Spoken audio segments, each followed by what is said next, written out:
Tara, samahan niyo kaming mag-ikot-ikot dito sa Binondo. Ang Binondo ay isang distrito sa Maynila na pangunahing tinitirhan ng mga emigranteng Chino sa Pilipinas. Nakasentro ito sa mga distrito ng Binondo at San Nicolas.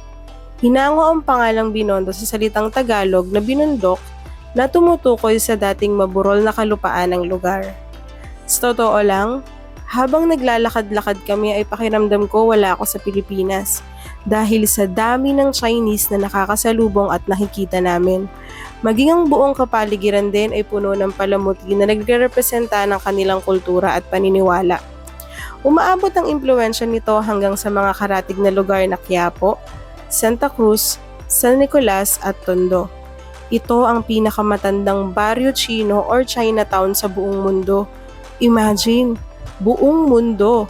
Kaya hindi nakakapagtaka na madami talagang turista ang dumadayo rito galing pa sa iba't ibang panig ng bansa. Ang Chinatown ay sinasabing itinatag noong 1594. Grabe, napakwenta tuloy ako. So kung ngayon is 2024 at itinatag ang Chinatown noong 1594, ibig sabihin 430 years na ang Chinatown dito sa Pilipinas. Ganun na pala siya katagal.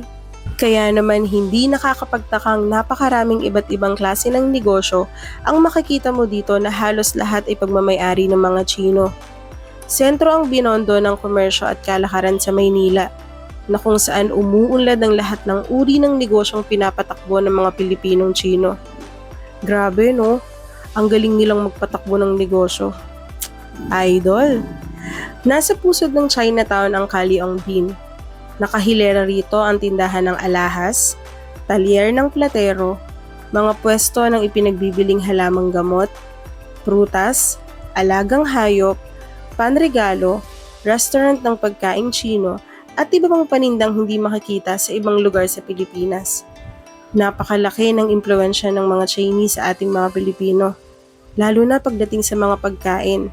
And honestly, yan ang isa sa mga dahilan kaya isa ito sa mga lugar na gustong-gusto kong puntahan.